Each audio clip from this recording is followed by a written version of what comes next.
We're roughly halfway through the 2026 season, so I think it's time to rank every driver on the grid, but I want to do this a little differently than just looking at the championship standings and saying this guy has more points, so he's better. I want to look at every teammate battle, figure out who's actually winning inside each team, and then rank all 22 drivers based on what we've seen so far in the season. And while I was putting this together, I kept coming back to one thing, and I think the 26 regulations might be making this season a little bit more difficult for some drivers, especially the younger drivers might have an advantage when it comes to learning these cars. Now, I want to be clear about that before we get into the rankings. I'm not saying the rookies are better than the veterans, no. I'm also not saying that every veteran is struggling simply because of the regulations. What I'm saying is that the veterans have spent years learning how Formula One cars behave, but now they're having to figure out a car that works very differently from what they've been driving for most of their careers. The younger drivers don't have that same problem. They have less experience, but they also have less to unlearn. And that's the point that I want to drive here, which leads to the, I guess, 2026 problem. But let's quickly talk about what I think the main issue is.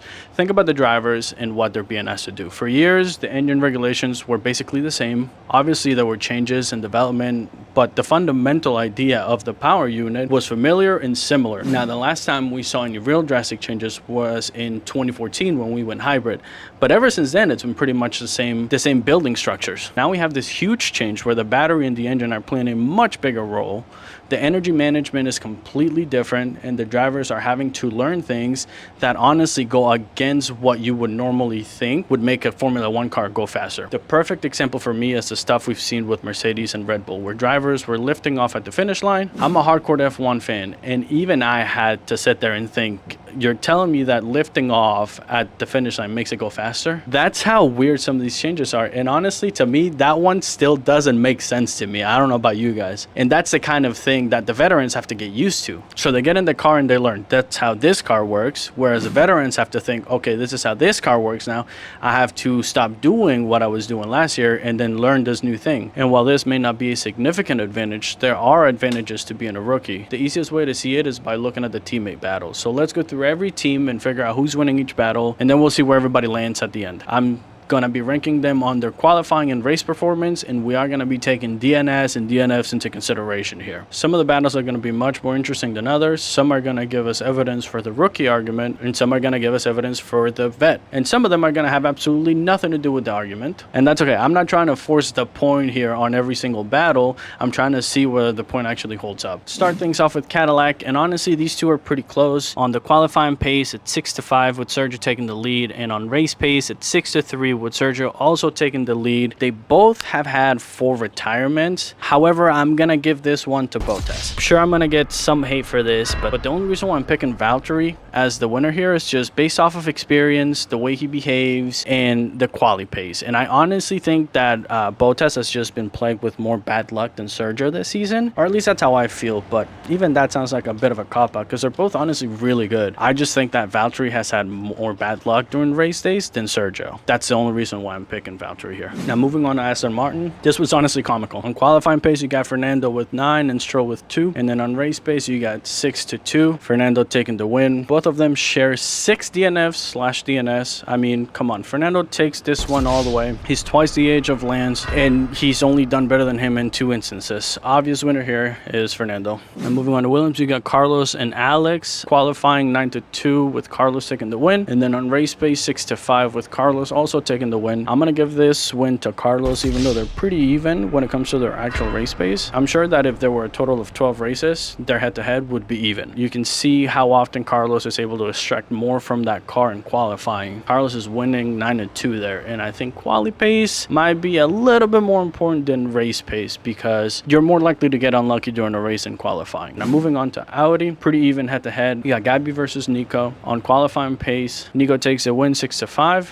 And on race pace, this is where this one surprised me. You got Gabi 7-4, and Hulk is sitting on 3 DNFs and 1 DNS though, while Gabi's only sitting on 1 DNS. This one's tough because of the reliability problems Hulk has been having, but these two are pretty close to each other, at least on the qualifying head-to-heads. I want to give it to Gabi, but Nico has a better quali pace. This one's the toughest head-to-head to race because you can see the young talent doing well and the vet talent not doing so hot because of reliability issues. So I'm going to give this one to Nico, just out of experience. And now moving on to Haas, you got Ocon versus Bearman. On quali, Bearman wins 8-3, and on race days, Ollie also wins 7-4. However, he does have 3 DNFs. The clear winner here is Bearman. He's showing him up on qualifying pace. That's obvious. He's 7-4 on race pace, and that's with 3 DNFs. I wouldn't be surprised if Ollie had finished those races. He would still have come out on top. Oliver is one that I'm officially calling one to watch. There's even talks about Ocon being fired to make room for another driver, and I think that's because Oliver has shown so much potential that maybe Haas want to focus on him as a long-term plan until Ferrari snatch him. Now, moving on to Alpine, you got Franco versus Pierre. On a qualifying pace, Pierre takes the win here, 9-2. Same thing on race day, 7-4. However, Pierre does have 1 DNF. The winner here is obviously Gasly, and I wish we could see what a vet Gasly is capable of in Red Bull now. Every year, Gasly surprises us. Somehow, he either gets a surprise podium, a surprise win, or he goes the entire year without crashing the car once. So the winner here,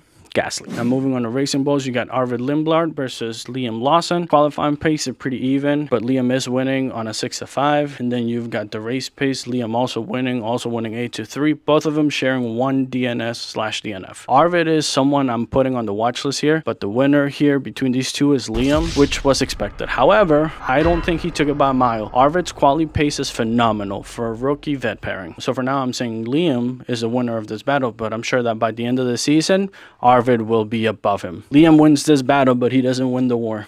Now moving on to Red Bull Racing, Max versus Isack. On quali, you got 8-3 going to Max, and then on race pace, you also have 8-3 going to Max. And Max has 3 DNFs, while Isack has 2 DNFs. I mean, Max is the winner here, but let's not take anything away from Isack, because he has shown that he can stay close to Max.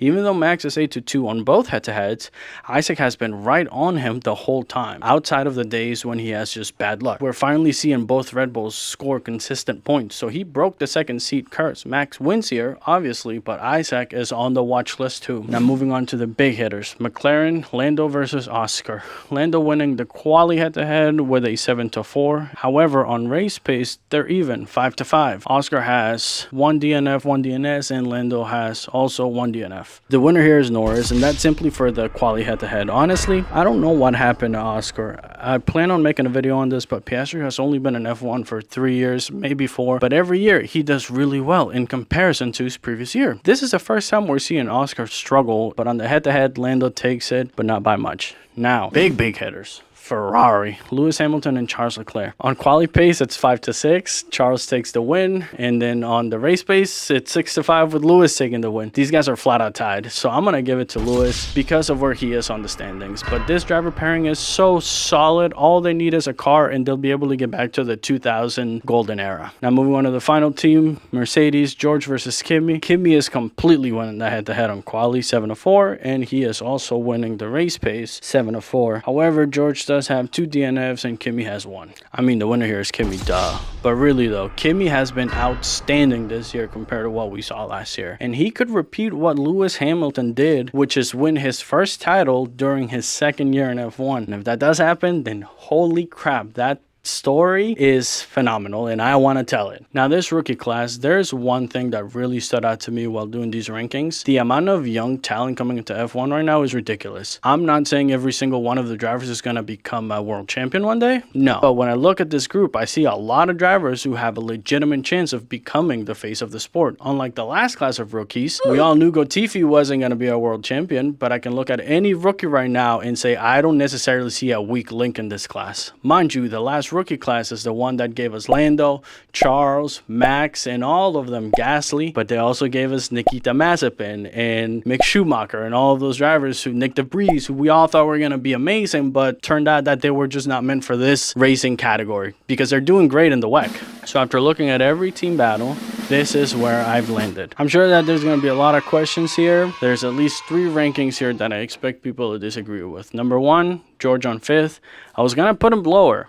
Literally just because of his attitude and the way he's going about Kimi winning and overall just his mentality. If it wasn't because he's 3rd on the standings, I would have put him below Isack. Number 2, Isack ahead of both McLarens. This kid broke the curse of the 2nd seed in Red Bull, and we are seeing him be closer to Max day in and day out. And not even Ricciardo was able to keep up the way that Isack is keeping up with Max right now. 3, Ollie in 7th. The reason why is because of how much better he is doing compared to Ocon on the quali pace. The one fact I always go back to is that he not only scored points on his debut in Formula 1, but he scored points on his debut for Ferrari as the youngest driver ever to do it. That is future champ potential right there. I don't care what people say. You don't just show up and perform for Ferrari like that, especially at such a young age. And honestly, that's part of the fun of doing the mid-season rankings. We are not at the end of the season. Some of these drivers are going to move up. Some of these drivers are going to move down. And some of these rankings are probably going to look absolutely ridiculous by the time we get to Abu Dhabi, assuming we even get there. So that's where I have everybody right now. I don't think the veterans suddenly became bad drivers. I think that 2026 has given them a different learning curve, especially because they have to spend so much time unlearning what they spend so much time learning. And at the same time, we're seeing a really interesting group of young drivers who are learning these cars from the beginning. Maybe I'm completely wrong in how much of an advantage that gives them. Maybe experience is still going to win out by the end of the season. Those are my rankings. Let me know where you think I'm wrong, especially with those 3 that I mentioned that I feel like people are going to attack me for. And if you think I need to be medicated or professionally evaluated after making some of these decisions, that's also acceptable. But until the next time, books. We'll see you next time. I think I just said I'll see you next time twice, and this is technically the third. So see you next time.